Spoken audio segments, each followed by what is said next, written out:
જે દિલ્હીથી આવ્યા હતા એ તો અહીંયા ચેલેન્જ આપીને ગયા કે હવે આ ઉમેદવાર છે એને ખરીદી જુઓ. ભારતીય જનતા પાર્ટીના કાર્યકર્તા આ ચેલેન્જ તમારે ઉપાડવાની છે. બનાસકાંઠાની અંદર ત્યાં એક MP તરીકે એક ઉમેદવાર ચૂંટાઈ ગયા, બેન ગેનીબેન, અને એમણે ત્યાં હુંકાર કર્યો હતો કે આ ઉમેદવારને, એમનો જે કોંગ્રેસનો ઉમેદવાર હતો એને તમે હરાવી જુઓ. CR પાટીલ એના એ તાકાતને પડકારવાની વાત કરી ત્યારે હું ત્યાં ગયો હતો.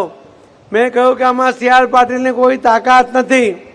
CR પાટીલ તો એક કાર્યકર્તા છે, પ્રમુખ તરીકેની જવાબદારીમાં છે, પણ કાર્યકર્તાઓને કહ્યું હતું કે આ પડકાર CR પાટીલે નથી, આ પડકાર ભારતીય જનતા પાર્ટીના કાર્યકર્તાઓનો છે અને એને હરાવવું જોઈએ. જે MP ની સીટ જીતી ગઈ એ બેન પોતાની સીટ ઉપર પોતાના મનગમતાના ઉમેદવારને લાવ્યા પછી પણ એને હારી ગઈ. એ જ બતાવે છે કે ભારતીય જનતા પાર્ટીના કાર્યકર્તાઓને છેડવા નહીં.